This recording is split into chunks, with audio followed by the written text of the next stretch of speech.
Welcome everyone to the Goblins live show. We've got an awesome show lined up for you today where we are going to discuss the Isle of Man TT, one of the most infamous motorcycle racing events in the world. So I'm kind of looking forward to discussing this one. You ready, wifey? I'm ready. Let's roll the intro.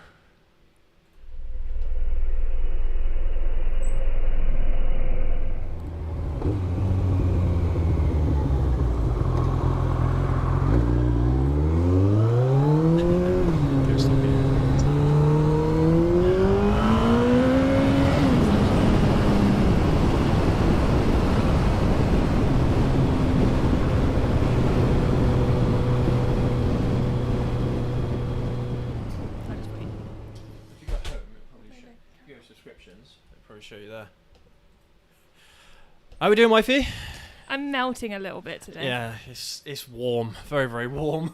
So warm. How are you guys doing? You doing all right with the heat and everything? Near 30 degrees Celsius, so yeah, it's pretty hot. And to kind of save the neighbours from our ramblings, we have most of the doors shut. We've only got one window open in the other room. There, two fans on. You probably hear them in the background. So yeah, it's pretty damn hot. Make me really sleepy as well. Yeah, but it's always so humid as well, so it's just like the moisture sticks to your skin rather than actually evaporate. So hard. But Don't Start Gaming, good to see you, mate. How you doing? Greg, good to see you, mate. Good to see you all in the chat. All right, so anything interesting this week that we've been up to? Lots of work. So much work. Lots of work. We did the video for tomorrow at the weekend, which was hella fun. Yeah, so much fun. So we've got a part 2 to the 4 Smooth Brain series coming tomorrow. Written by me. Yeah, most of it written and kind of inspired by the wifey here. So it's a good one. Yeah, it's so good. I'm hoping everyone will enjoy it because but it is we thought it was funny. It is a joke. Like yeah. If anyone takes it seriously, then. But for what 5-6 minutes worth of footage or video, we put in a lot of effort. How long were we out? Like 4 or 5 hours. 4 or 5 hours filming and. Yeah, and discussing and all that. So yeah, we were out for a long time shooting that video. So yeah, because we had ideas before we went, didn't we? And then we kind of built on that when we were there. Well, the thing is, it's only when you're there on the location is when you've got to actually physically work out what the shooting angles are going to be and stuff. So trying to figure all that out was obviously it's a challenge, but we got there in the end. So yeah, hopefully you guys will like that. But yeah, it'll be funny. It should be a funny one. You guys should enjoy it. So it was so much fun to do. Yeah. And there's some bizarre things in there, isn't there? So yeah. I mean, well, bizarre, but kind of like over the top. There's some impressive things in there as well. So impressive things. Yeah. Yeah. I don't want to give it away, but so yeah, it should be good. I mean. We have had a lot of other work though, just in our conventional day-to-day work. We've had a lot of work going on this week, and just so you guys know, I haven't got confirmation yet, but I might need to do travelling for work next week, so we might not be able to have a live show on next week. I'll just let you know in advance. If the live show is going to go ahead next week as usual, then I'll probably put an update on Instagram, and I'll probably create a YouTube post as well. So that all of you know, but yeah, so next week might be on, might be off. I don't know. So we'll have to wait and see on that one. Hopefully, I'll find out sooner rather than later what's going to happen with that. But hella busy this week, and I don't feel I've had much of a break. No, me either. We've literally gone from one thing to the next, and So. Apart from that, though, we haven't done anything else that's all that exciting, have we? I'm playing Assassin's Creed. Oh, you're playing Assassin's Creed Origins, aren't you, for the first time? Yeah, on Xbox, and I love it. Yeah. It's so much fun. I did a little happy dance yesterday, because I managed to kill someone I've been trying to... Happy dance. Yeah. I was, like, standing up, like, shouting at the TV, like, come on! Like, to try and do it, and, yeah. So that was exciting for me. It took me a couple of days to do that. Yeah. So... Don't Start Going would be better if I could go on a nice ride in the evening, but the YZF's dead again. Oh, mate, don't say that. Come on. What's going on with it? What's happening? Is it just a battery or something? Hopefully it'll be an easy fix for you anyway. But, I mean, right now, with the way the weather is at the moment, you wouldn't be able to go out anyway. You'd be sweating buckets. So the only time you would be able to go out would be probably, I don't know, past 8 o'clock maybe in the evening. Or first thing in the morning. Yeah. That's probably about it, which kind of sucks. See, that's why my perfect riding season is in the spring. Or autumn. Autumn... It's very similar. Autumn is a bit more difficult because the days get shorter very quickly. But in the spring, the days are getting longer, so you actually get longer to ride, and it's not too warm. You get a nice breeze and all that. So I think the dog prefers the spring. He's melted. His little pile on the floor right now. He's melting, melting on the floor. I'm having to get up at like 6 o'clock in the morning to take him out. That's how warm it is getting now. Yeah. All right, wifey, let's crack on with the main topic of today's show, the Isle of Man TT. So, how many of you guys watch the Isle of Man or like the Isle of Man? Or have been to the Isle of Man? Yeah, or even have been there. Not just in general. We haven't been there. No. And it's not something I know that much about. No. Either. My father and my mother have been, and my dad said it was the most amazing experience. Yeah. But I think he said you could get whiplash from like just doing this all day. yeah. It's an absolutely crazy event. Yeah. And I think you would have a very hard time trying to get a race like that organised elsewhere in the UK, or maybe even in Europe, because of all the bureaucracy and stuff.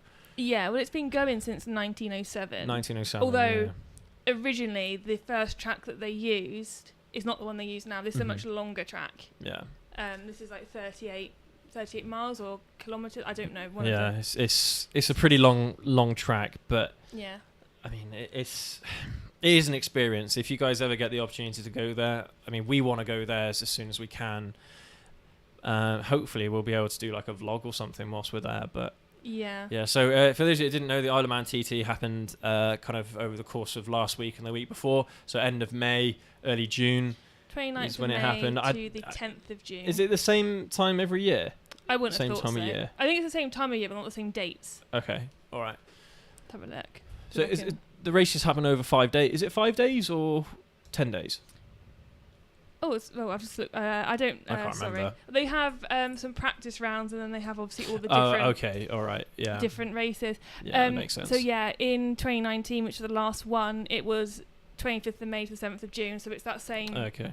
Probably the best time of riding. So towards the end of spring, basically, then, isn't That's it? So yeah, cool.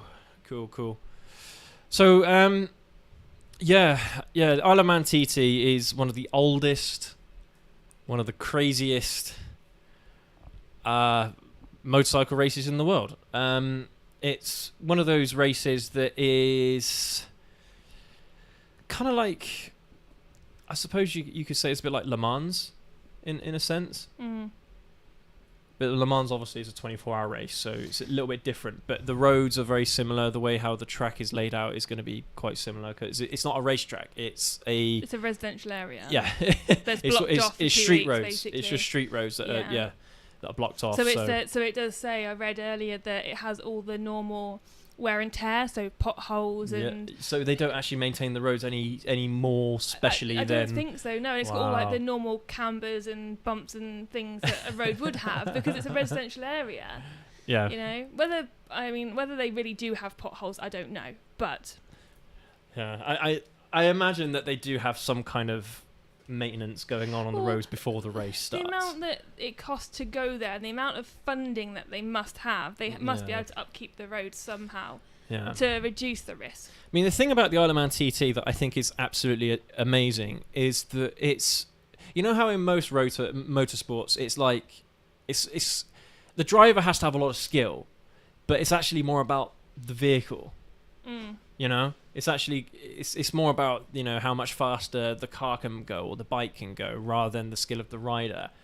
The Isle of Man TT is kind of like the opposite, because everyone's on a level playing field basically. Yeah. And it's all down to the rider's skill, how they can navigate roads that, quite frankly, were not designed for racing.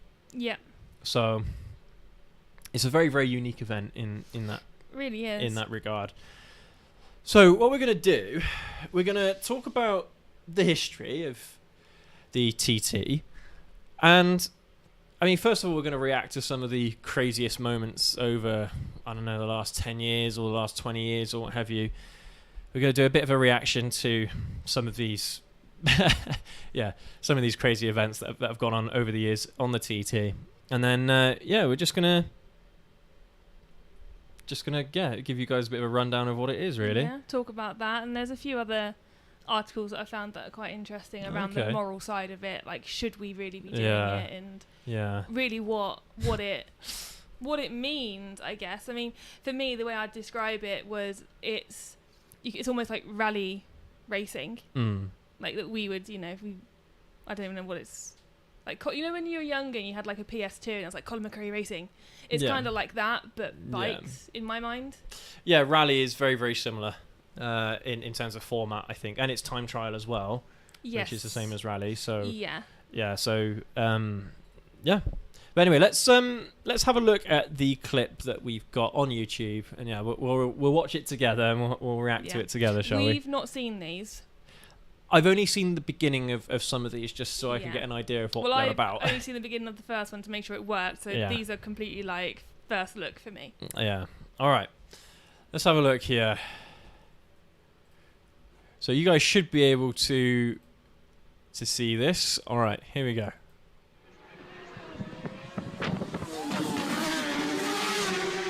You see that wobble? Yeah.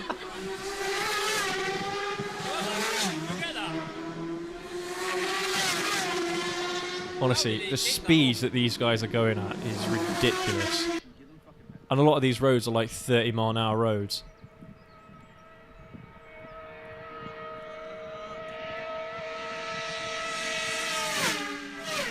They're all in a perfect line. Yeah. If you looked away for a split second, then you would have missed that, wouldn't you? Yep. Those jumps, man. Those jumps. It's a wet road. That's so cool. Is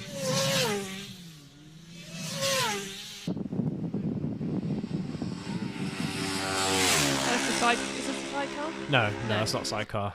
No, you'll know the sidecars because they look so weird. H2.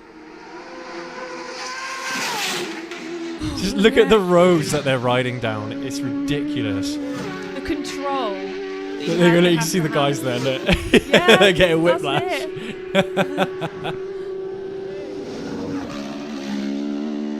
think there's quite a lot of waiting around though. Once these guys have gone past, you're waiting around for them to come back again, aren't you? Well, I don't know. I don't know how many races they actually have in the TT. So, I mean, you could see quite a lot of riders going around the track over the course of the day. Oh no, I know. Obviously they've got to do 3 laps here, so you're going to wait for them to come around.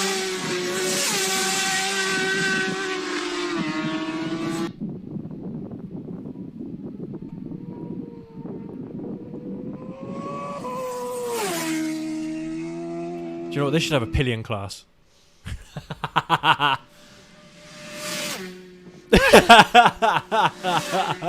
Maybe don't stick your arm out. He's just backing away slowly. Well, he probably had no idea that was the racing line. Wow. Bloody hell.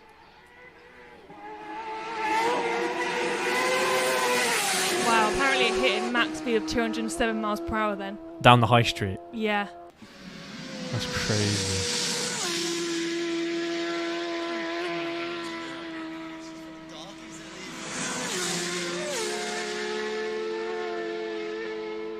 I mean, there are stills that I've seen of riders where they're going around a bend doing a wheelie because they're going so fast, trying to accelerate out the bend. You want to see that jump there?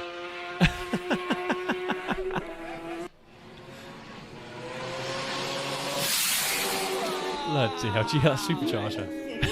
Sounds like it's going through water, didn't he? Yeah. Jesus. She's happy.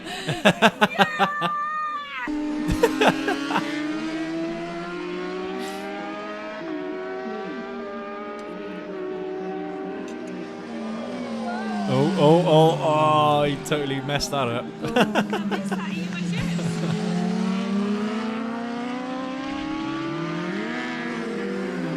Trying to get out, isn't it, without knocking everyone else and... A hair-raising moment.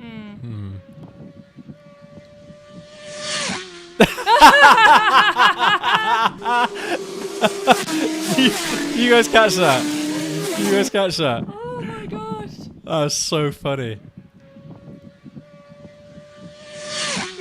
He loses his wig. Oh my god. That's brilliant. God, how close. Yeah.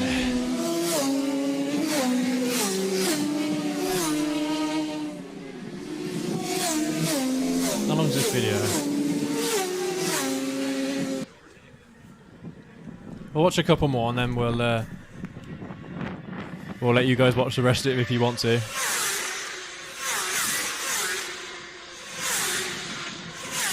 Can you imagine living on one of those houses? I was about to say, you've got to like motorbikes to live there, haven't you? I mean, you can't live on that road knowing that it's you know, part of the track of the TT. I reckon and not want to live there. Those house prices are high. Maybe, yeah. Because it's gonna be desirable to live there if you're a motorcyclist, isn't it? Maybe. Front row seats at TT. Every year. Every year. Yeah, maybe. All right, so you guys get the idea of what the Isle of Man TT is. I mean, if you are a motorcycle enthusiast, then you probably already know what it is anyway. But I don't know. Sometimes when you look at the clips that people take of that particular year, that particular season, some of the clips are just absolutely insane. Yeah. Obviously, there's a lot of crashes that happen in the Isle of Man TT, which is very sad, and a lot of racers die. Yeah. From racing on this particular circuit. So, yeah, it's crazy. It's absolutely and you don't even earn that much money from it if you win. No. So 2 points to pick out from there. So this year, unfortunately, 5 people died, 5, including a father and son in the sidecar, and this has been the most, I want to say, volatile race. Really? Since 1989. Okay. Wow. So this has had the most amount of deaths. I mean, obviously, COVID's taken 2 years out of that, but that's neither here nor there. And the other point that you made, which I've now forgotten, which I had another point. Earning money. Earning money. The racers only earn, if they win, it's either 16 or 18,000. It's not like an F1 where, you know, you have loads of money coming out of it and you've got these aftershave deals coming after you. You probably invest more in the bike than you actually take home. Yeah, and I don't even know whether you have to pay to take part or whether you're like picked or how it works. I don't know actually. I wonder what the selection process is for the TT. I imagine that it is like you have to pay a race entry fee or something like that. But you don't get rich from you've got to be kind of thoroughbred racer to do the TT. You know Guy Martin? Yes. The guy who did the I think he's got the land speed record on a motorcycle or you know something like that. Yeah. He competed in the TT as well at some point. Did he actually? Yeah. Yeah, so that's interesting as well. Is he quite accident prone? I'm not sure. I feel like he is. To be honest. But I mean, he's the guy that's got the turbo Hayabusa that can do like, I don't know, 200 and something miles an hour. Yeah. It's a ridiculously I think he's quite fast an bike. Guy. But yeah, so man. So some of the moments are just hair raising. Literally, yeah. Literally, yeah. Getting your hair blown off. Yeah. Yeah. All right. To play is not to stay. Yeah. So shall we show you all the track of the TT? I'm sure that everyone's curious. You bring that up. I will talk a bit about the race format. So, ever since it started, it's always been a time trial. So each competitor sets off at a 10-second interval, so they can kind of get off the line and off they go. This season's there was actually 8 categories, which include sidecar and senior TT. Now this isn't the original track. I'll make my own hair because that fan's on. So initially, from 1907 to 1911, the race was held at St John's Course, and then later it went to I might be saying this completely wrong, Snaffle Mountain Course, or known as the Mountain Course. Let me see if I can find that original course. So that changed. So the original mountain course was actually 60.1 kilometres. Then in 1920, it was extended slightly to make it 60.7. The course actually now includes an 11-kilometre climb. The highest point is 422 metres Not finding anything. above sea level, and over 200 corners in each lap. 200 corners. Yeah, so each rider has to complete 6 laps around the course against the clock, and the fastest one wins. There's no runoffs or anything like that on the areas, because as you've said, it is actually a live. It's a residential area. It's real roads, and it is the most dangerous form of motorsport. It's been dubbed. Yeah, well, you can tell. You can tell just by by watching some of those clips. So, would you believe it's been running every year since 1907, with the exception of when the World Wars were on, COVID, and when in 2001 and 2001 was because of foot and mouth, and 2012 was because of bad weather. The senior TT part was called off. So, just trying to find the original track. I found some.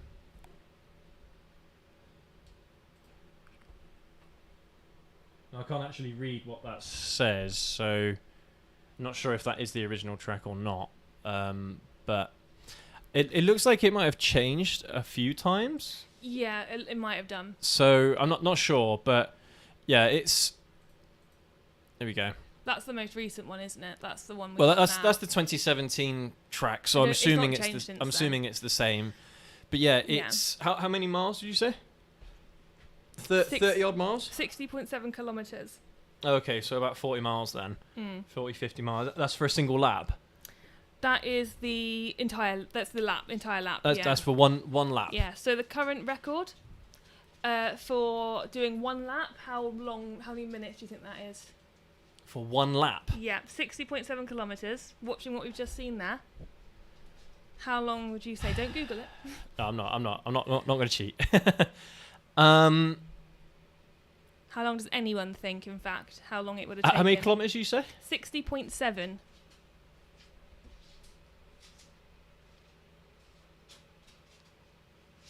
So...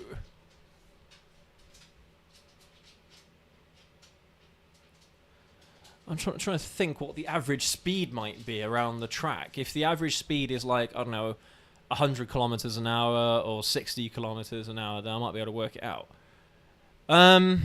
Pick a figure. Just pluck one out of the air. I don't know, 20 minutes. You're wrong. 16 minutes and 42 seconds. This guy, Peter Hickman, it was on a BMW. Lapped the 60.7 kilometre lap in 60 minutes 42 seconds, finishing 6 laps in 1 hour 43 minutes and 8 seconds, with an average speed of 212 kilometres an hour. This is the previous record holder was 4 hours and 8 minutes. So he brought it down by basically 2 and a bit hours and was like, sod that, I'm going to put pedal to the metal and I'm going. Yeah, so it's insane. It's absolutely insane. Can you imagine doing 60 kilometres in, well, basically the time it takes between between two halves of a football match? Yeah. An episode of The Simpsons is 25 minutes. I'd still be watching an episode when he was going around that lap. So you could be watching a football match in a pub somewhere along the track. At half time, do a race around the track, and then be back in time to catch the second half. You can literally walk out the pub, look at the thing going round, go back in, watch it, and then come back out. So that's insane. Ow, your paws are very scratchy. But you've got to be insane to do it. You do. You've got to be insane. Yeah. And I imagine that every single year as well, the lap times are getting quicker and quicker. So you've got to be even crazier every single time you get on the track. So they don't have a pillion section, as you've alluded to. They do have a sidecar. I've got to show you the sidecars. The sidecars are absolutely wicked. So in 1923, the sidecars first were introduced.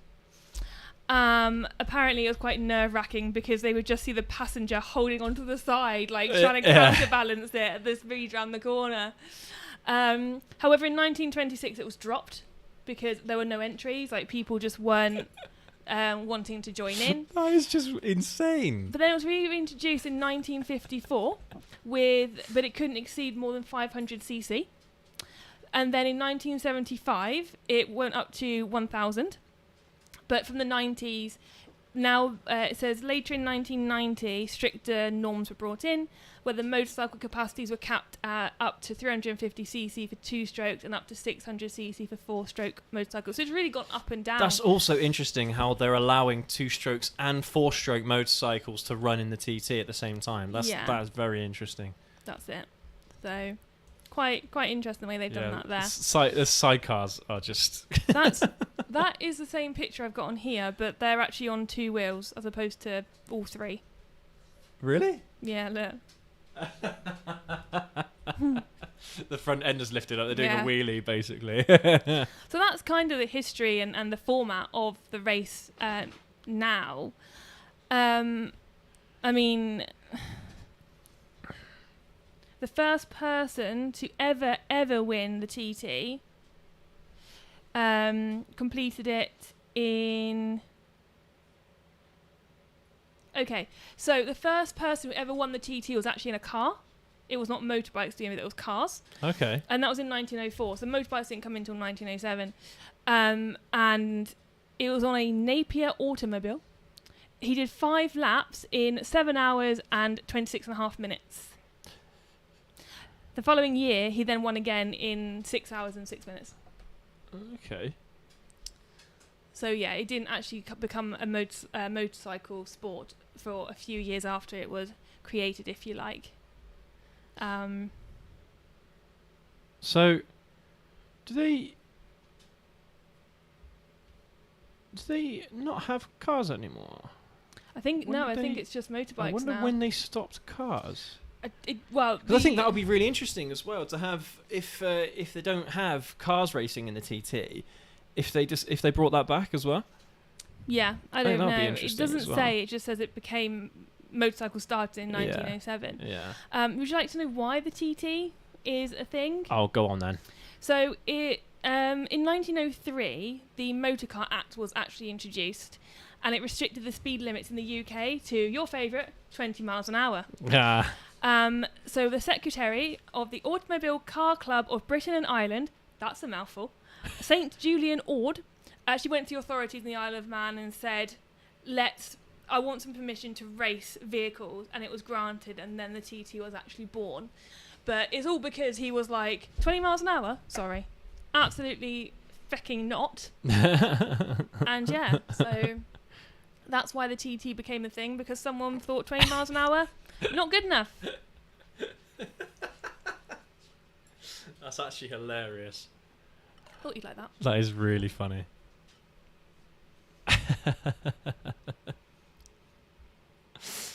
Oh, that's the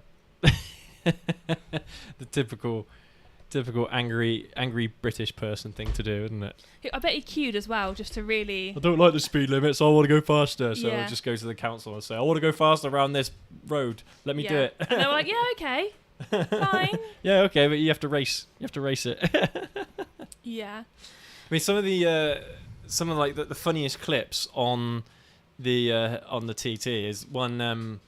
They have like a 30 mile an hour speed sign as the bikes are going past that sign at over 100 miles an hour. Yeah. Oh, it's so funny. So there you go. So all of you that say speeding kills, well, it probably does when you're doing TT speeds, but still, you can do more than 30 mile an hour on a 30 mile an hour road. Yeah, and that kind of segues into the moral side of it to discuss as well. So since 1911 on this mountain course, 265 people have died. Mm-hmm. And I it's really sad that 5 people also died this year as well. So the 99th person to die his friend actually then vowed never to race at the TT again, and was like, no, my friends died, this is just not on, I don't want to race. Do you know what the circumstances were, though? No, it doesn't say. Oh, right, okay. But then after that, more riders started to boycott the TT as well, at which point, in 1977, it lost its World Championship status. And the Grand Prix then moved to the UK. So what you're saying there is that used to be a track that they would have for the World Championships? Yes, that's it. Okay. So it used to be a World Championship track? Yeah. Until 1977. What is this?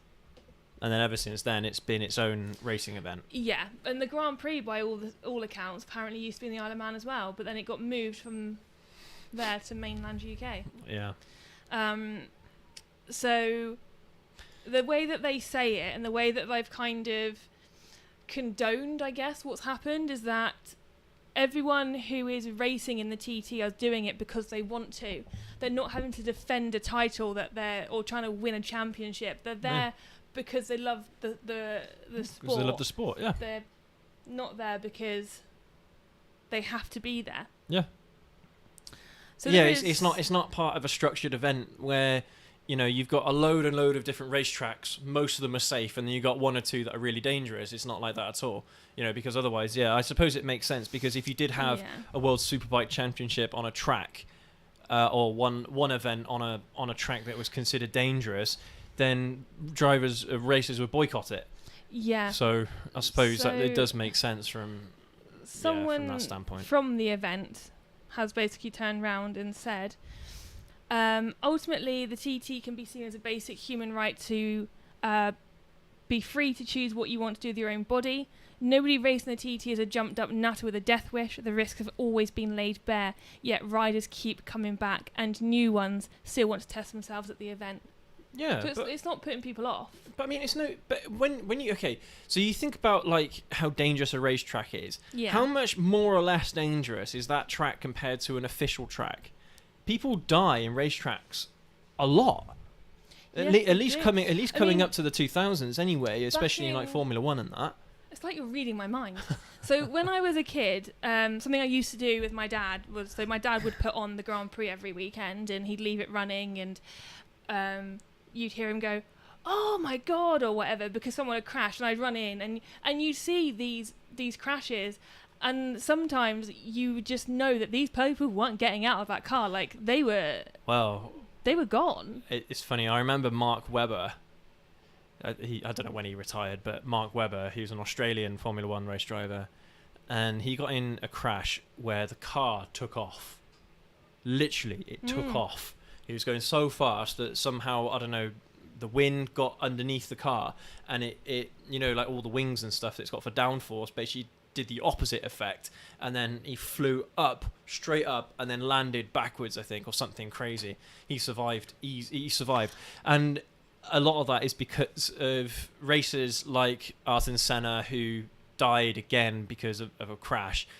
These people that died changed the rules overnight on safety regulations and stuff. So now, even when was it Felipe Massa, when he got that suspension coil. That suspension coil went flying straight into his helmet, knocked him out, and he crashed. He had a massive injury on his head, but he survived. And that also started safety things as well, safety changes. When you compare the F1, for instance, which is a world championship event. Goodness me. What's the matter? The tiny guard dog is on point there. When you look at the F1, which is a world championship event, so it's got the medics, it's got, God, what's that car that comes around when there's been a crash and it like paces everybody? Oh, that thing. I can't. Is it called the safety car? Maybe it's called the safety car, which is a really dumb name, but remember. It's what it is, I guess. So the safety car comes out, and then they clear up the road and they make sure everyone's okay, and there's pit stops and tyre blows. There isn't any of that in the TT. Mm-hmm. There's paramedics. We know there's paramedics. Our friend is a paramedic, and he went. He went there this year. And I was incredibly jealous watching all his amazing videos, but also a little bit nervous for him because how close those bikes were to him.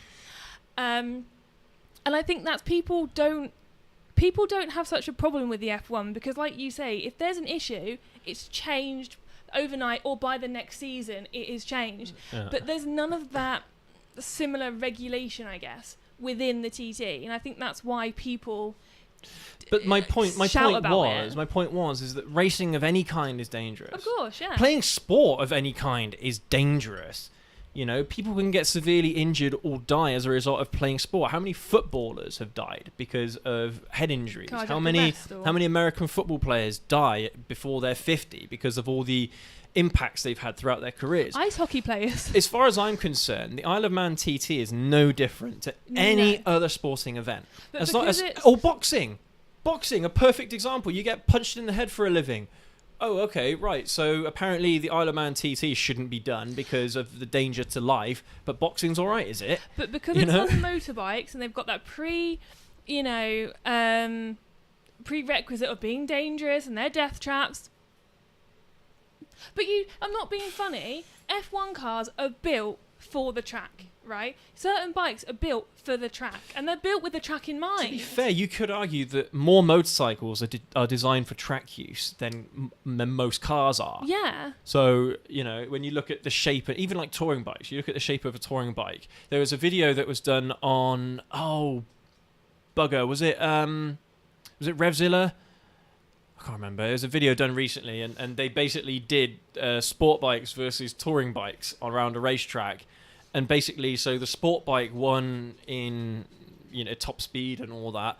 But actually, around a little track, the touring bikes did just as good as the sport bikes did around the same track. Yeah. So, again, a very, very interesting comparison there. But yeah, you could argue that more motorcycles, apart from maybe cruisers, but motorcycles are designed more for racing or sport use than street use, I suppose. That's it. You could make that argument.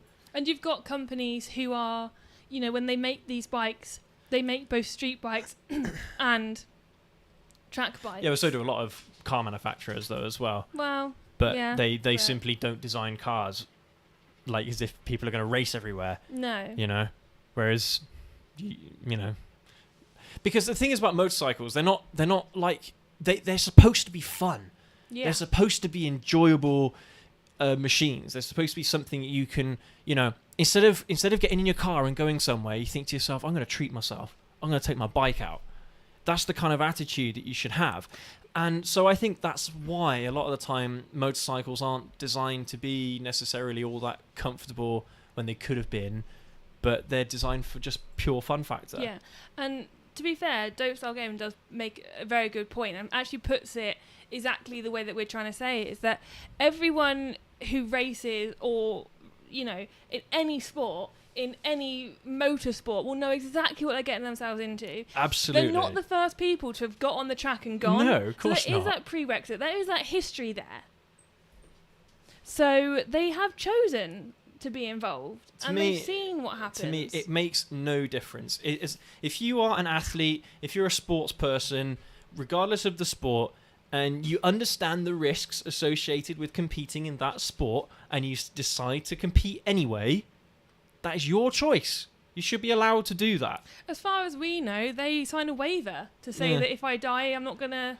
Honestly, it's not your fault. I swear, I don't know if this is just a British thing, but like almost anywhere else around the world, councils, governments, bureaucratic centres are very open to sporting events, even if it might look bad when a crash happens or when someone dies from playing that sport or something like that. In Britain, we cannot stand it. No. We cannot stand it. But that's why you have Le Mans. That's why you have Monaco. That's why you've got all these street races in bloody Middle Eastern countries. That's why you have like the Dakar Rally. That's why you have like the Indiana 500 in the United States. These countries love motorsports. We as British people love motorsports, but for whatever reason, we're worried about people dying or we're worried about people crashing. It's like everyone knows, everyone competing, everyone watching knows the risks to the sport. Why should that matter? If the athletes want to compete anyway, they should be allowed to compete. Yeah.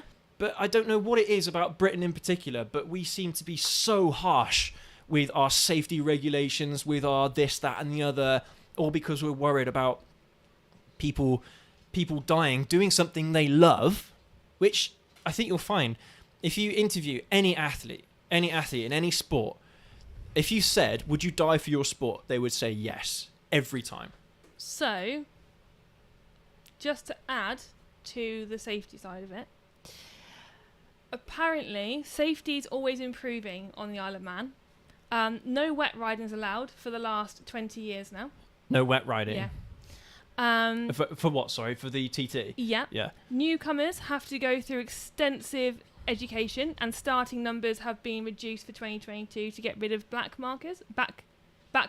How many races now then are allowed to compete in it doesn't the TT? say. On top of that, new Formula 1 style LED marshalling panels have been installed for 2022 as a better warning system in the event of accidents. So it lets the other riders know that something's happened. Yeah. But things like that are good. Yeah. Advanced, because then it means that a racer coming up behind a crash really fast knows that there's something happening up ahead, so they've got to slow down. And so that's really important. And it's a really interesting point here. People who are saying, oh, you know, the TT's really bad and it's a government-led event that kills people, and it's not a government-led event at all. It's a government-run event. Government-run event. It is. No, it's a government-sanctioned event. It's different. Well, okay. Government-sanctioned event. Okay, well, let me finish. It says that if you banned the TT, it wouldn't just take it away for the love of the riders. It would actually be really detrimental for the Isle of Man itself, because all their revenue, all their tourist stuff, is they have guaranteed, unless there's a pandemic or something, 10 days a year where they're going to have, at least 10 days a year, guaranteed people arriving, putting money into the tourists, you know, into the hotels, into the local businesses. Yeah. Take that away, Isle of Man is going to be in trouble. Yeah. So it says here, in 2019, the last time the TT ran before 2022, the event generated somewhere in the region of 37 million. Mm-hmm. Because of COVID, in 2021, and obviously they couldn't do the TT, it cost the Isle of Man 246 million because it wasn't on. And that's, if you put it into that perspective and you take away the fact that, yes, people do sadly die, you've then got to take into consideration, if you ban the TT, what else do you ban? So 300 people have been recorded to have died trying to scale Everest. Do you stop people from doing that? Yeah. Do you stop people? So exactly. People who die because there's been accidents on the motorways. Do you take the motorways away? Oh. Where do you stop? Well, it's like there's this whole talk about the Autobahn being, they're going to put speed limits on the Autobahn now. And apparently it's one of those things that they're seriously considering, or it's already been voted through in the German parliament. I don't know. But things like that... Yeah. Like, no. So why? My dad's been on the Autobahn when they did one of their trips, and then they said they're never going to do one of those trips again, and that's a story for another day. But, like a group tour, they're never going to do that again, a group tour, yeah. And we'll go into that another day, but usually there's no limit unless there is... An accident, yeah. And the day my dad went, there'd been an accident, and he was limited to 120 kilometres an hour or something like that. So about 70 then, yeah. Yeah, or was it? About 70 miles an hour, probably. Yeah, that was the one day. And then when he went back another day, he could actually go as fast as he could. And my mum said, because my mum was on the back, and she said, look, if you want to go by yourself and come back and get me, it's fine. My dad was like, no, it's okay. And she said, the only thing I ask is that you do not tell me how fast you're going. So she was like holding on to him, and he was gone. He was absolutely gone. Did he tell you how much he clocked? He has, but I can't remember.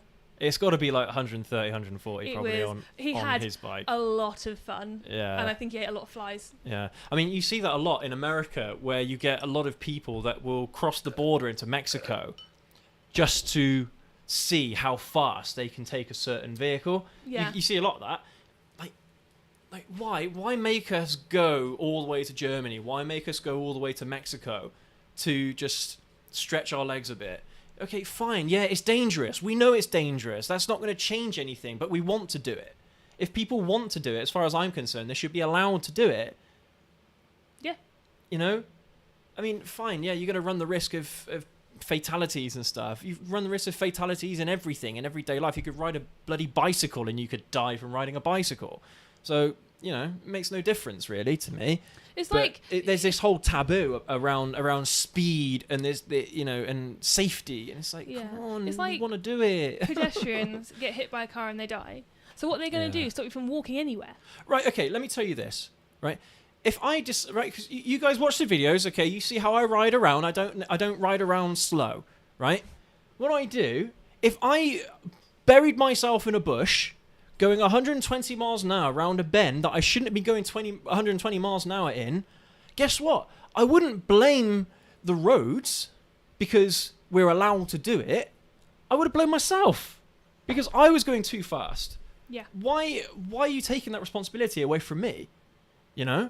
Like, imagine in a universe where you're allowed to go any speed you want, anywhere, and you crashed. Would you blame the government for not putting up speed limits and things like that? Or would you blame yourself for being stupid?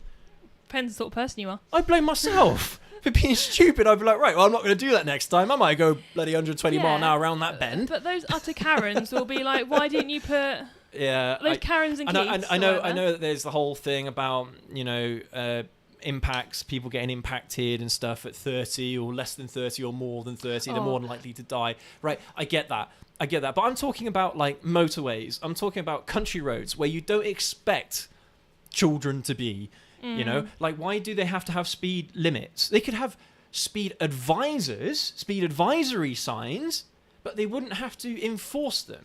You've just given me like PTSD. Mind blown. Of that advert.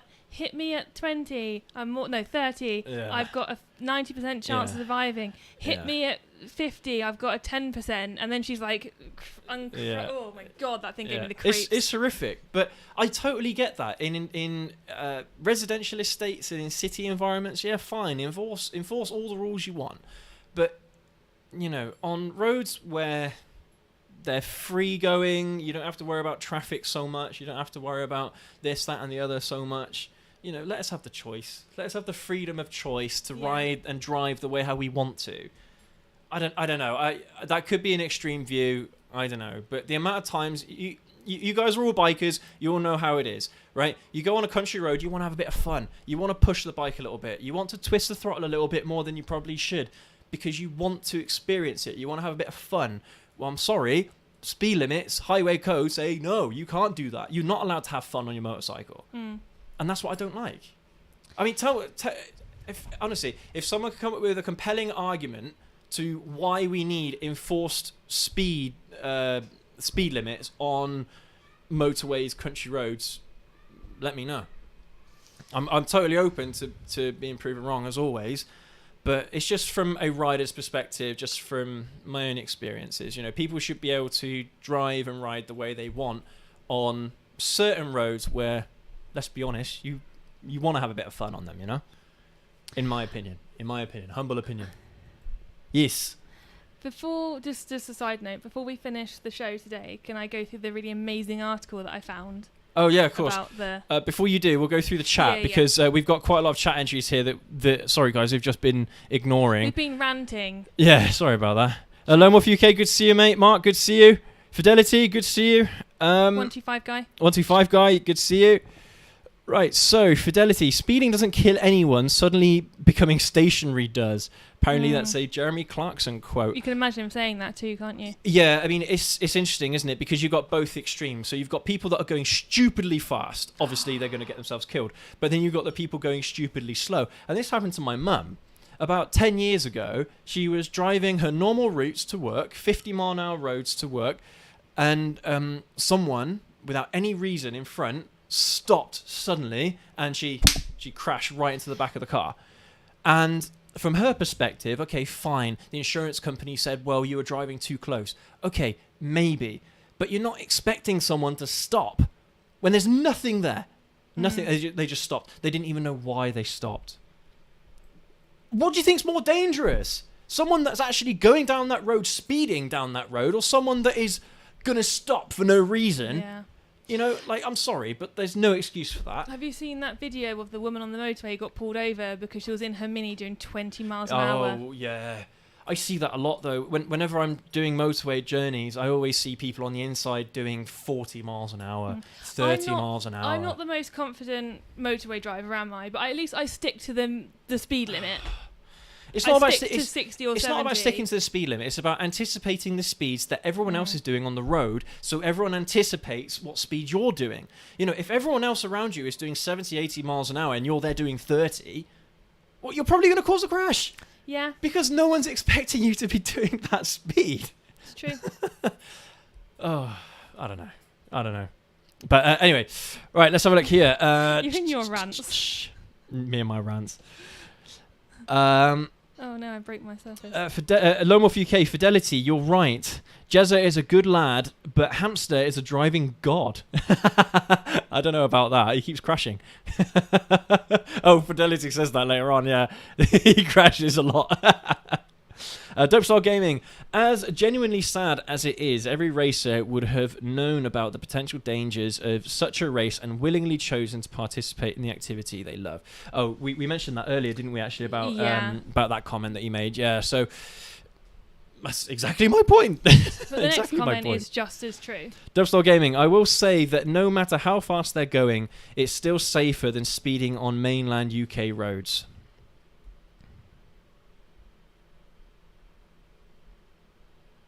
How are you reading that? Which one? That one that I just read from Dopestar Gaming.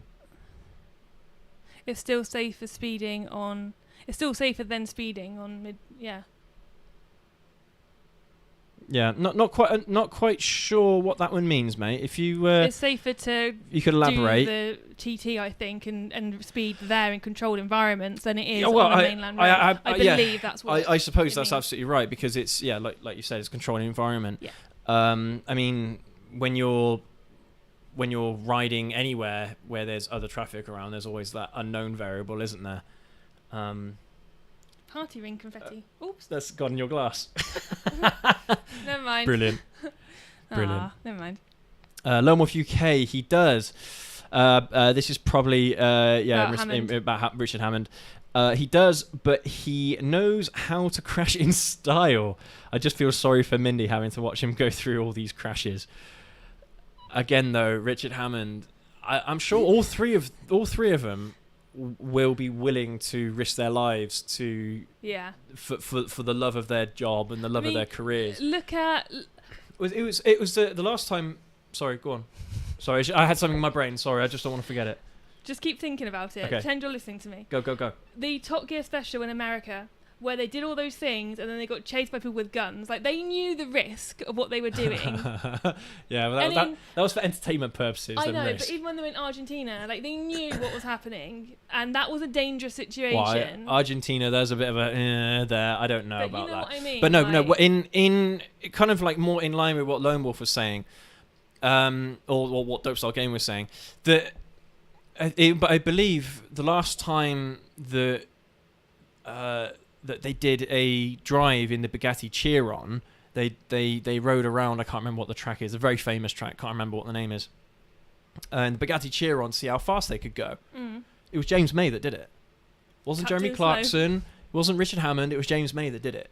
Yeah. So all three of them are more than likely happy to go into one of these experiences understanding the risks. Like, I think he did about 260 miles an hour in that. It was either a Chiron or a Veyron. I can't remember. It was quite a long time ago, but he did quite a lot of speed in that car. And again, it just goes to show that these people are professionals and they want to do it. It's not. No one would have forced James May to go and do that. He wanted to do it. Let's have a look here. Okay, here we go. Fidelity, but she must accept that as part of who he is.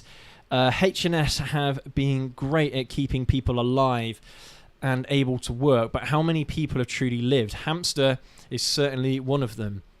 Yeah, exactly. I mean, it comes down to the whole argument of, would you prefer to fade away or would you prefer, dying in a ball of flames in the fast lane? That's a matter of perspective, isn't it? Yeah. I think somewhere in between is okay, you know. Not in a fiery ball, but not boring. So somewhere in between is fine. Some midpoint. Lomaf UK, dude, even a sport like karate, judo, boxing can get you killed simply training in the dojo. Like riding, driving, we all know the risk, but then again, you could fall over in the bathroom. Yeah. As stupid as that sounds, that is actually true. There are so many ways. We are such frail things. Human beings are so frail things. All you need to do is fall flat on your face and you could die from a brain hemorrhage. Hit your head on something if you fall over in the bathroom and get into the bathtub. Right, exactly. I mean, how many people have broken their hips or broken their arms and stuff from falling? My brother, when he was about maybe 6 or 7 years old, he was climbing on some monkey bars. And he got to the end where there's a platform, and it's a drop on the other side, but maybe only about 3 or 4 feet, so it wasn't very high. And he landed on his arm, and I saw it, and I was hysterical. I was laughing so much because he just fell. I was like, "Oh my god, this is so funny!" And he broke his arm. I felt really bad because I was laughing. He was laughing as well. Yeah, because he thought it was really funny, but he was also in pain. And I realised, something's happened here. When I was talking about passing out, when I was about 16, I was working at M&S. It's Boxing Day sales. I went really I felt really faint. And apparently I went really pale. So I locked my till and I said, I'm just going to go upstairs. I need to get a drink of water. I turned around, got out behind the tills. I blacked out after. Apparently, I just fell. I didn't even try and stop myself. And it was in front of a whole queue of people. Well, but if you black out, you're not going to know, are you? But they were like, they said literally, you were there 1 second, then you were just gone. Like, you were down. And think about it, it must have been quite funny. I bet that'll be so comical. It must have been really funny because it would have just been like that. See, we're making a joke about something that could have been fatal. It could have been, ironically, there was a doctor in the queue, so I was okay. Oh, well, there you go then. And I woke up in my head in this really weird man's lap, and I was like, what is going on? That's so... And he was like holding my chin together. That's it. So it doesn't matter how fast you're going in a car or on a motorcycle. If you want to do that, if you enjoy doing that, you should be allowed to do it. Yeah. Because you understand the risks, you know the risks. But, yeah. That's right. Dopestar Gaming. Sorry, wifey. What are you gonna say? No, it's fine. No. What are you gonna say? It's like people. I think every time you get in a car, you know there's a risk that you could get hit by a drunk driver and you could die. Every time you get out and walk somewhere, you could die. Every time you open your blooming front door, you could die. Life is full of dangers. It is. That could end you. So yeah. Dopestar Gaming, not to mention an official track course that gets taken away from the public is just another reason for them to speed in areas where it's less safe for everyone. Yeah. Dopestar Gaming, imagine all tracks getting closed down. I know where I'd be speeding at. Yeah. It's funny, isn't it? Yeah, so they close off a track.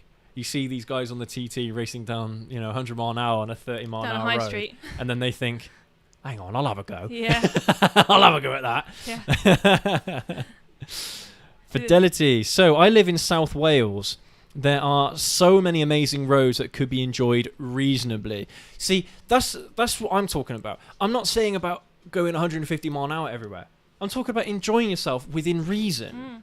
Within reason. I don't think that doing 70 miles an hour around a 50 in a country road is unreasonable. South Wales, that's where my dad goes. So he goes out maybe once a week and he goes into South Wales. It does a 120-mile round trip on one day. And he just loves the roads in Wales to the point he wants to take you, doesn't he? Yeah, I wanna do some riding in Wales as well whenever I get the opportunity to. The roads are just fantastic. Yeah, I really enjoy them. I bet. But his bike comes back quite muddy sometimes, he said. Yeah, of course. Yeah, Fidelity. Problem with that is what is reasonable is subjective. It is, but at the same time, I mean, it's like we were discussing earlier. You understand the risks. If you want to go a little bit faster, then you understand that there's potentially a risk of more mistakes happening. So, as much as it is subjective, at the same time, it all comes down to your personal experience and how much control you have, how much understanding you have. Again, that all comes down with experience and time. But yeah, reasonable. That's the thing. I mean, are these speed limits that we're finding reasonable? I don't know. In a lot of these areas, I don't know. That's another subjective matter. Lone Wolf UK Fidelity. I live in the lakes. Beautiful twisties and stunning scenery. It's possible to run at 70 plus miles an hour on the roads that a local council have placed a 20 to 40 miles an hour limit on. Oh my God! See that right there is what I'm talking about. That right there. Why? Makes no sense. On roads that people are going to want to go a little bit faster, people are going to want to enjoy themselves, they stick a 30 mile an hour limit or a 40 mile an hour limit there. Outrageous. It's got nothing to, at the end of the day, it's got nothing to do with congestion, traffic, safety. One of those roads, how many accidents do you think are going to happen along those roads every year? Compared to how many accidents you probably see in a bigger city every year. I don't know. I'd be interesting to find out what the ratio is between accidents on country roads. There's a road around here actually as well where they have the classic signs up saying that this is a speed tracked road because this many people have died on this road this year or something like that. It's like, fine. That doesn't affect me, does it? No. Why should that affect me? If I want to ride, that's the thing. You don't know how these people died. You don't know if they were being stupid. You don't know if they were being reasonable. You don't know what the circumstances were. On the road, when I go see my... The council deem that it is an unsafe road, so therefore they're going to put loads of speed cameras on it, lower the speed limits, and put signs up telling you how many people died on it this year. I don't know which road you're talking about, but when I go see my friend in the forest, they're everywhere.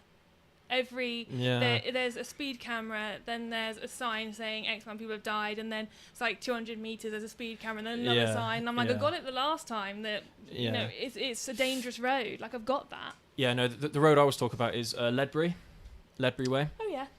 And again, a really fun very fun road that you can ride open on. Up on. Yeah, definitely open up on those kinds of roads. And yeah, like Lone Wolf was saying, you can do in excess of 70 mile an hour on some of these stretches, and they limit you to 40, 50 miles an hour. On the way to my parents, I have to go through Ledbury, don't I, to get there. On their end, there's this really nice stretch of road, and I love that bit of road because it's 60 with no speed cameras around. There's always some moron who's going 33 miles an hour, and I just literally go into first gear and go around. It's so much fun. To be fair, even if you find people on these kinds of roads that are going slower than you, you should be allowed to overtake them as well as whatever speed you want. Yeah. But no, apparently, according to the highway code, you're not allowed to speed to overtake. Oh, well, I've definitely been breaking that. How? How does that make sense? But what I'm getting at is if you want to get past the obstacle as quickly as possible, you're more than likely going to speed. But this thing is...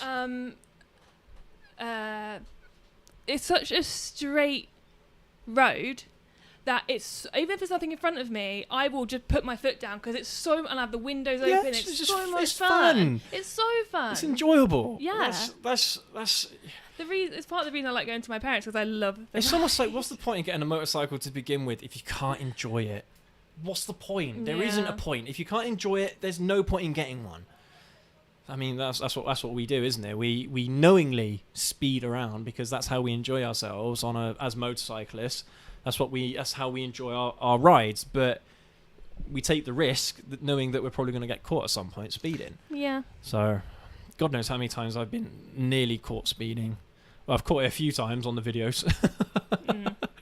There you go. Let's have a look here. At Dope Style Gaming, speeding in controlled environments where there is almost no variables, cars, road quality, people, animals, environmental roadblocks, etc. That's what I meant. Yeah, that's right. Yeah. Lone Wolf UK, better to die something you love doing. Yep. Fidelity, 100%. I think a lot of you would agree with you there, mate. Absolutely. Yeah, Dope Style Gaming agrees as well. Fidelity, the forest is amazing too. Yeah, there's loads of fun roads around the countryside, southwest, Devon, Wales. These are the kinds of areas that I know, and yeah, it's loads of fun. The only problem with the forest now is that they've opened up the new bridge, so it's become like a through town to get people to Bristol. Yeah. So you can't always have as much fun on the roads at the moment. That makes sense. So it dies down a bit. Dopestyle Gamer, Goblin Rides. Do you just want to say that the video of you getting lost and finding that road full of sheep is probably my favourite video on the channel. I'll tell you what, that's one of my favourite videos as well. Because I was so stressed out because I was like, I need to find location to shoot an intro. And I couldn't think of where I was going to go. So I just went off and tried to find somewhere. And that's where I experienced this road with loads of sheep. I was like, I have to film this. I have to film it. I have to stop off somewhere nearby. I have to film this. And I'm so glad that I did because that was so much fun. Yeah. And to me, it kind of brought home, kind of like why it's such an enjoyable hobby. So I was like, I just have to do it. I have to. I mean, I know that some people are going to find that video boring and what have you because it's just me riding around, talking about sheep, but also why I enjoy riding so much. It's just, one of those things that I'm sure a lot of people found boring. But yeah, I love that video as well. It put a smile on my face. Every single time I watch it, it puts a smile on my face just because you can tell like how much I'm enjoying myself. Dopestyle Gaming, have you thought of just uploading plain good old silent riding? I know it would be more simpler than the usual topics. Okay, now this is actually something that I was thinking about kind of like from an ASMR standpoint. I was thinking of doing a video of just riding a route in a circuit and just like put that on repeat. Put that on repeat. No voiceover, no nothing, just the sound of the wind and the sound of the bike. And, so something people can fall asleep to. It'll take some people a moment to realise the third time, that rock looks very familiar. I mean, yeah, that is something I was thinking about quite a while ago, actually. I was thinking about doing that. So, yeah, it's funny that you mentioned that. But, yeah, yeah, maybe that's something we'll do. Lone Wolf UK, Kendall to Morecambe. On the A591 has 13 speed cameras in a 25.4 miles, 30-minute stretch of road. Jesus Christ. So you know why they do that, don't you? Because they know that people in Cumbria are going to enjoy driving and riding around those roads. So that's why they pop loads of speed cameras around there. It's evil, really, when you think about it. It's just evil. It's just evil. You get so many kind of like militant political views when it comes to speeding and what have you. It's like, okay, fine, we get it. We get that speed can be dangerous. We get that it can cause fatalities and what have you. We get that. And in certain situations where it involves more than one person, yeah, because you know that someone has been stupid in that scenario. But if it is you that is the only person involved and you go flying off the road in an accident of your own making, that should be fine. You should be allowed to make those mistakes. You don't want to, obviously, but you should be allowed to. You should be allowed to do it. I mean, I don't know. What do you guys think? Do you think that they should kind of turn all country roads into like one massive one-way system? So there's no traffic going to be coming the opposite direction?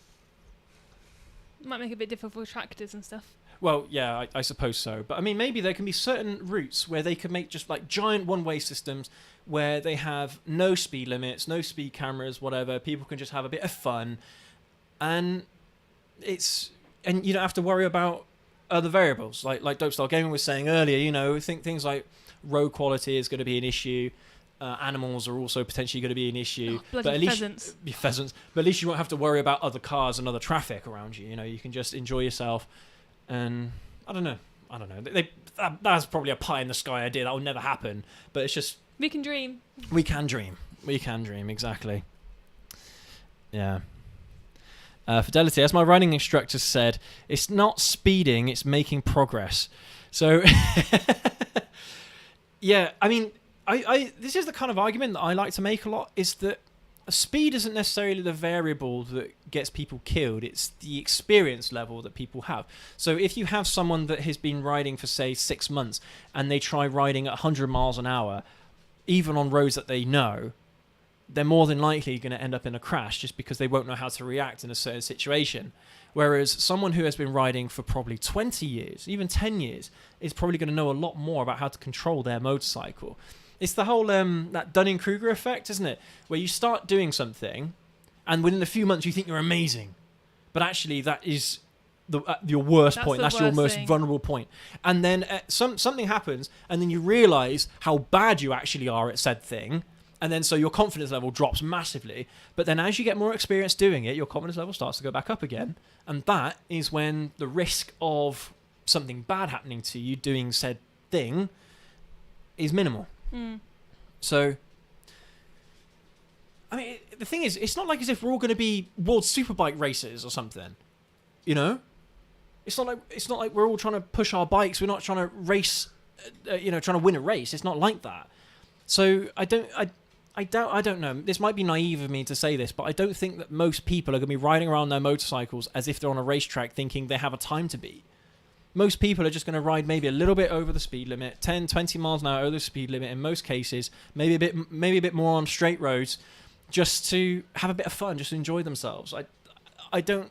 Maybe that's naive. Maybe.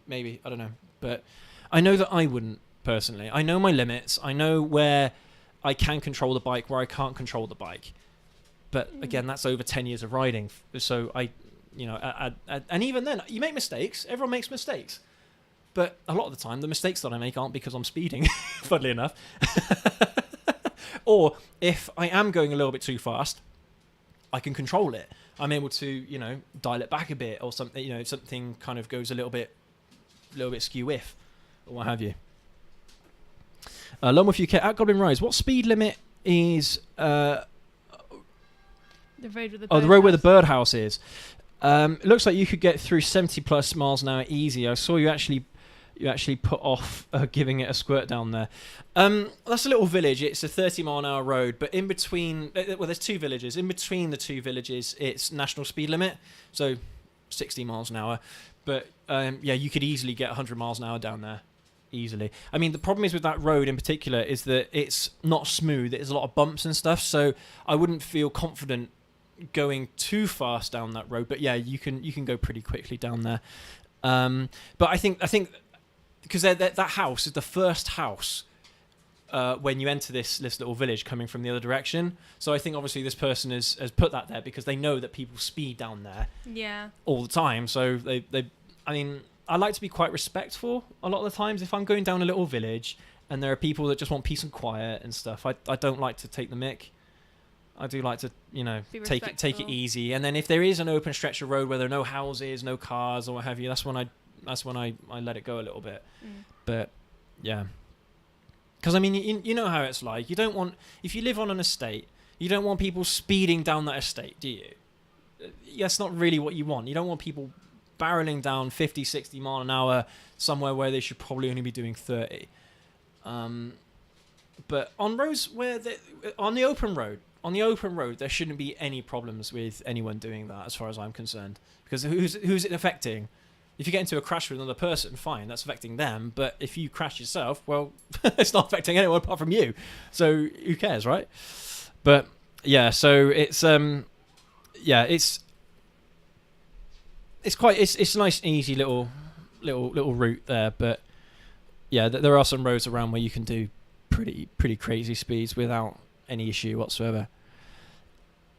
Lone Wolf UK, you have a cool instructor, Fidelity. Mine was like a military drill sergeant. Yeah, my driving examiner was like a drill sergeant as well. Yeah, he's very, very direct. But he passed me, so who cares, right? He passed me. Fidelity, that was like 4 years ago, but I will never forget it. He understood the crack. Yeah, I think that's what a lot of these people need to understand, is that it's not all about safety and all that. It's about enjoying yourselves. I mean, that's like what I said earlier, isn't it? You buy a motorcycle, you buy a sports car, you buy a sport bike, whatever. You want to enjoy yourself in that vehicle, don't you? Rather than being restricted all the time, having to worry left, right, and centre about speed cameras. The amount of times I take my eye off the road to try and look for a speed camera is ridiculous. But apparently that is safer than just keeping my eyes on the road. Well, there you go. Who knew? But sorry, Don. Was there an article that you wanted to read? Go on then. That'll be the last thing for today. About the Kawasaki new. Can you bring up a picture, please? I'll try. So Kawasaki has built a robotic goat you can ride, and that is a serious thing. They've actually put all their R&D and they've created this particular goat. Now it's their second attempt at robotics in that way. Is that it? That is it. So the first one was actually like a humanoid type thing, which apparently is smarter than humans and is designed to. Well, they say smarter than humans. And it's designed to find people in natural disasters. And for me, that sounds absolutely blooming terrifying. This little robot thing coming at you, like out iRobot or something. To be fair, I mean, it looks like something that Boston Dynamics built. That's the first thing. That was something completely different to this. Oh, okay. So this is based on an ibex. It's called Beck for short. And basically, there's no reason or rhyme as to why they've done it. They've just done it because they could. Was that Honda as well with their what's it called? I don't know. Nemo or something? I can't remember. It's got a funny name. Honda's little robot. But you can absolutely ride it, and yeah, they have just created it, and I just thought it was really quite funny. So I was going to say it does make sense because when you told me about this Kawasaki goat, I was like, why would they do it in the form of a goat? And it makes sense because goats obviously are crazy climbers. They can get into all sorts of crazy places, and you think, how the hell does a goat climb a mountain face? Yeah, how do they do that? And so it does kind of make sense, but it does look like just like Boston Dynamics little robot dog with a donkey head on it. It looks almost exactly the same. So they definitely took a lot of inspiration, I think, from Boston Dynamics. So yeah. For those who don't know, Boston Dynamics are the company that did the robot dog, where you've seen videos of people kicking it and stuff. And it's able to stabilize itself, so yeah, it's quite funny. And they also made like the speedrunner, didn't they? Or the I can't remember what it's called, but it's the robot that's in the shape of a human, and it can like do obstacle courses and stuff. It's really cool. It's really cool. But all right. Anyway, guys and gals, yeah, thank you so much for watching today's show. I mean, is there anything else that you wanted to mention, wifey? Nope. No? All good, thanks. Okie dokie. So yeah, hopefully you found this video interesting today about the TT. I mean, I know that we kind of went off a little bit on, the reasons, the morality behind the TT and stuff. But, I mean, hopefully it's kind of, I don't know, raise some questions, I suppose. Challenge challenge the status quo, I suppose, is what we're trying to do here in why the TT exists, and why it should continue to exist, and why we shouldn't let busybodies thinking they know everything trying to fix things that don't need fixing. Yeah. So I mean, we could make that argument about a lot of things, but we could be here all day making that argument. Absolutely. So yeah. Anyway, thank you so much for watching today's show. Thank you again to everyone in the chat. You guys are absolutely amazing. You guys are wicked. And again, as usual, you guys are full of knowledge, and you have loads of really good discussion points as well. So yeah, you definitely make the show what it is. So thank you ever so much for that, guys and gals. I got some work to do for my day job. Unfortunately, I've got to work some overtime over the next few days. We got an audit at my office, so we've got to sort some stuff out before the audit. It's always a big mad rush towards the audit. So yeah, I've got to do some work there. But yeah, thank you ever so much for watching. And Mark, on a high-end joke, 3 weeks post-surgery, I'm back on the ZZR today. Yay! Good on you, mate. Good on you. That's so wicked. That's so wicked to see, mate. That's fantastic. Awesome stuff. Well done. Well done. Anyway, right, yeah, thank you so much again for watching. We will catch you all tomorrow. Remember, we've got a very interesting video tomorrow for you, in line with our For Smooth Brains. For Smooth Brains series. So yeah, make sure you catch that as well, because it'll be a load of fun. Hopefully it'll put a smile on your face. And if we don't see you tomorrow, we'll catch you all next week. So yeah, hope you all have a good weekend. Yeah, ride safe. Ride safe. Take care. I love the support everyone has for each other. I know. That's so great that Mark was able to get back on it. Yeah, to support everyone else